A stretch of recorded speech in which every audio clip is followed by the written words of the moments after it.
역대하 23장 1절에서 21절까지의 말씀. 제7년에 여호야다가 용기를 내어 백부장 곧 여호람의 아들 아사랴와 여호아난의 아들 이스마엘과 오벳의 아들 아사랴와 아다야의 아들 마아세야와 시그리의 아들 엘리사박 등과 더불어 언약을 세우매 그들이 유다를 두루다니며 유다 모든 고을에서 레위 사람들과 이스라엘 족장들을 모아 예루살렘에 이른지라. 온 회중이 하나님의 전에서 왕과 언약을 세우매 여호야다가 무리에게 이르되 여호와께서 다윗의 자손에게 대하여 말씀하신 대로 왕자가 즉위하여야 할지니 이제 너희는 이와 같이 행하라. 너희 제사장들과 레위 사람들 곧 안식일의 당번인 자들의 3분의 1은 문을 지키고 3분의 1은 왕궁에 있고 3분의 1은 기초문에 있고 백성들은 여호와의 전 뜰에 있을지라.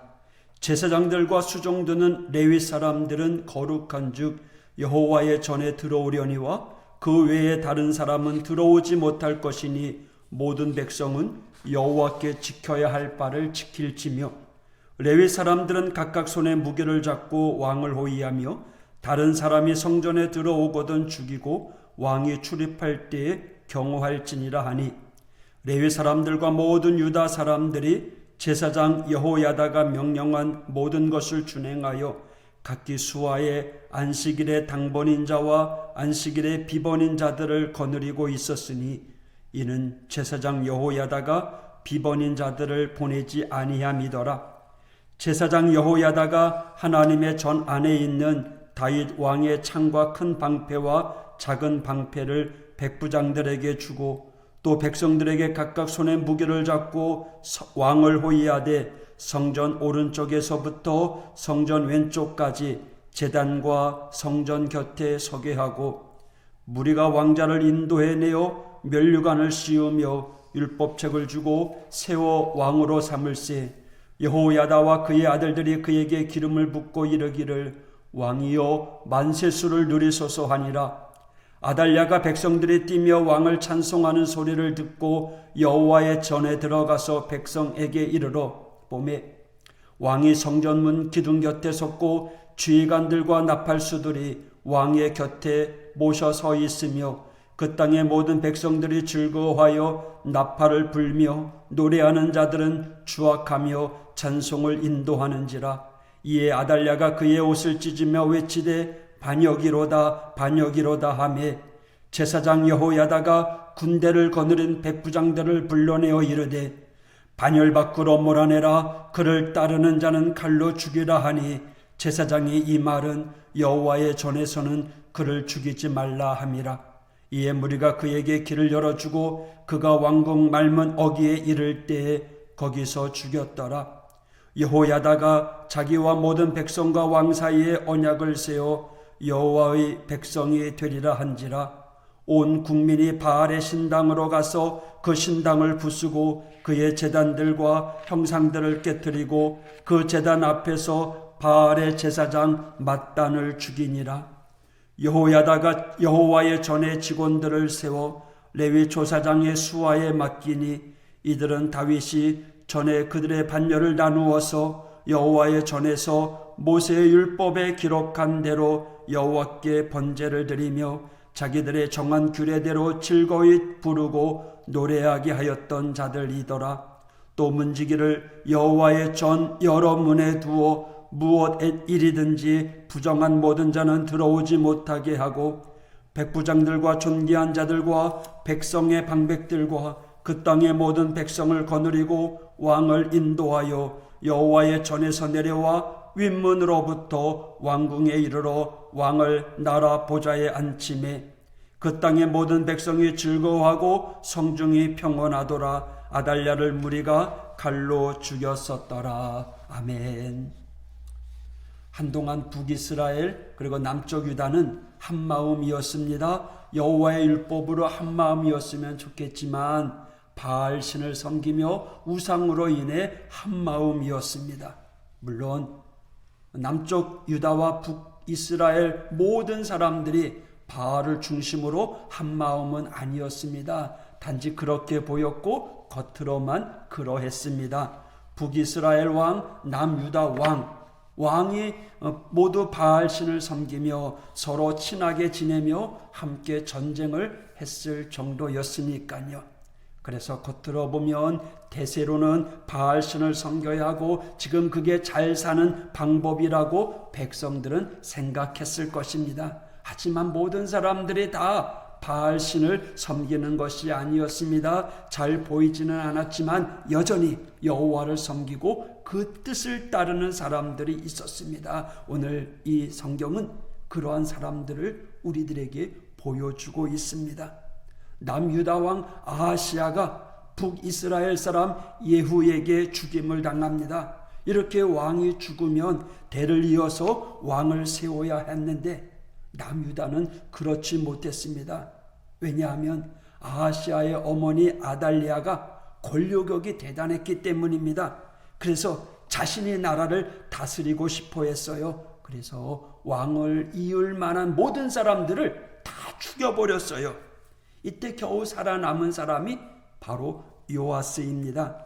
아하시야 왕의 누이 여호사부앗이 요아스를 숨겨둔 것입니다.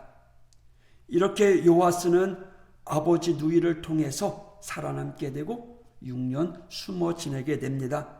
1절에 보니까 제7년에 여호야다가 용기를 내어 7년째 되는 해에 제사장 여호야다가 용기를 내었습니다. 이 부분을 좀 더 풀어보면 제사장 여호야다는 6해를 기다린 겁니다. 인내하면서 참고 있었죠. 용기 있게 결단을 내리고 7년째가 되자 이 여호야다가 이제 결단을 내립니다. 아달랴의 횡포에 대해서 제사장이었던 여호야다는 분명 분노했을 것입니다. 하지만 함부로 움직이지 않았습니다. 아직은 아달랴와 맞서 싸울 분위기나 힘도 모이지 않았다라고 생각한 겁니다. 그리고 왕으로 세울 요아스, 왕의 후손이었던 요아스가 아직은 갓난아이였기 때문에 때가 좋지 않다라고 판단했던 거죠. 그래서 여호야다는 6년간 기다리다가 7년째 되는 해에 드디어 거사를 진행합니다. 그 거사는요 아주 물 흐르듯이 진행합니다. 성공적으로 마칩니다. 남유다의 모든 백성이 바로 아달랴를 반대합니다. 그리고 다윗 왕가의 왕을 원하고 있었음을 우리는 압니다. 모든 사람들이 이 거사에 동조하고 협조합니다. 아달랴는 처형을 당하고요. 요아스를 왕으로 세웁니다. 그리고 백성 모두가 다시 하나님 앞에 언약을 맺습니다. 여호야다의 거사에 대해서 가장 핵심은요, 요아스를 왕으로 앉히는 게 아니었습니다. 더 중요한 게 있었어요. 16절에 여호야다가 자기와 모든 백성과 왕 사이에 언약을 세워 여호와의 백성이 되리라 한지라. 그러니까 제사장 여호야다의 큰 그림이 있었는데 그것은 지금 요아스를 왕위로 유지시키는 게 중요한 게 아니라 왕과 백성, 모든 백성이 다시금 하나님의 백성으로 살아갈 수 있도록 다짐하게 하는 것이었습니다. 그렇게 했을 때 17절 온 국민이 바알의 산당을 부수고 바알 제사장을 없앨 수 있었죠. 17절에 온 국민이 바알의 산당으로 가서 그 산당을 부수고 라고 이야기합니다. 여기서 중요한 것은요, 온 국민입니다. 여호야다가 아닙니다. 한 사람이 아니라 온 국민, 여호야다 혹은 그의 부하들이 바알의 산당을 부순 것이 아니라 온 국민, 모든 국민들이 쫓아가서 그렇게 했던 거예요. 그만큼 여호야다는 준비하고 기도했겠죠. 참고 인내하면서 기다려왔던 그 결과가 나타난 거죠. 여호야다의 그 기다림, 인내함, 하나님 앞에 기대하고 기다렸더니 기적의 역사가 나타난 거예요. 여호야다의 개혁은요, 단지 정치가의 개혁이 아니었어요. 무너진 하나님의 나라를 다시금 세우기 위한 노력이었다라는 거예요. 하나님의 백성을 사랑하는 그 마음에 준비한 개혁의 결과였습니다. 그리고 이러한 개혁은요, 다시 말씀드리면 한순간에 이루어지지 아니었고 오랜 기간 인내의 세월이 있었다는 거예요. 6년 동안 준비했기 때문에 결과를 맞이할 수 있었던 거죠. 아마 여호야다도요, 아달랴의 통치를 보기 힘들었을 거예요. 제사장으로서의 모든 권위가 상실되었어요. 모욕, 굴욕 속에 살아가야 했어요. 왜요? 아달랴는 바알을 섬기는 사람이었거든요. 하지만 여호야다는 섣불리 움직이지 않았어요. 감정대로 움직이지 않았어요. 지혜롭게 기도하면서 기대하면서 때를 기다렸습니다. 기회를 엿보았던 거죠. 오늘 본문에서 여호야다의 성공적인 개혁을 바라보기보다는 그가 6년 동안 참고 견디며 준비해온 오랜 세월, 우리는 그걸 기억해야 됩니다. 단지 인내하고 기다렸을까요? 그 속에서 자기가 해야 될 일을 하고 있었다라는 거예요. 이제 위드 코로나가 다시 온 상태로 돌아가요. 그래서 좀 더 강화된 그런 방역 지침이 내려왔어요. 물론 저희 교회는 해당 사항이 없지만 식당이나 학교에서나 많은 타격이 있고 어려운 일들이 있어요. 그 속에서 우리 믿음의 성도들이 해야 될 일, 빨리 좀 벗어났으면 좋겠다라고 여겨지지만 힘든 상황이지만 참고 인내하면서 우리가 해야 될 일이 있어요. 하나님께 기도하고 말씀 보면서 하나님 중심으로, 교회 중심으로, 예배 중심으로 우리가 살아가게 될 때 반드시 하나님은 이 모든 일들을 끝내고 우리에게 기적 같은 삶을 베풀어 주실 줄 믿습니다. 여러분, 우리가 준비하며 기다리는 때가 무엇입니까? 여러분, 각자의 준비와 때가 있을 거예요. 어느덧 올해도 열흘밖에 남지 않았어요. 그래요. 이 열을 마무리하면서 새해에는 밝은 날이 오기를 기다리겠죠. 여러분, 어떤 마음으로 기다리겠습니까? 기다리고 준비하는 그 마음, 단지 마음을 억누르는 것이 아니라 답답하고 괴롭지만 안타깝고 격정적인 마음이 우리에게 있지만, 그러나 흔들리지 아니하고 세상의 유혹 속에 빠지지 아니하고 하나님의 자녀로 구별된 삶으로 우리가 기도하며 나아가게 될 때 하나님은 반드시 이 어려움을, 이 어둠을 물리치시고 빛의 나라로 우리를 이끌어 주실 줄 믿습니다.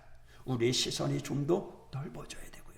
더 큰 하나님의 계획을 바라보며 나아가는 믿음의 성도가 되길 원합니다. 예수님의 성탄을 기다리고 또 새해를 기다리고 또 다가올 좋은 날들을 기다리면서 하나님 중심, 교회 중심, 예배 중심으로 포기하지 아니하고 끝까지 사명 감당하는 우리 모든 성도들 되시기를 주님의 이름으로 축복합니다. 할렐루야. 기도하겠습니다. 하나님 아버지, 갑자기 주어진 한파로 인해서 우리의 몸이 움츠러듭니다. 코로나 방역 지침에 더 우리를 힘들게 합니다.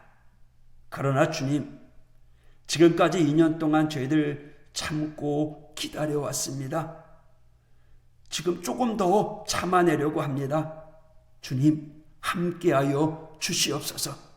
그냥 막연히 참는 것이 아니라 하나님의 기적의 역사를 기다리면서 기대하고 기도하며 나아가는 우리 믿음의 성도들 될 수 있도록 인도하여 주시옵소서.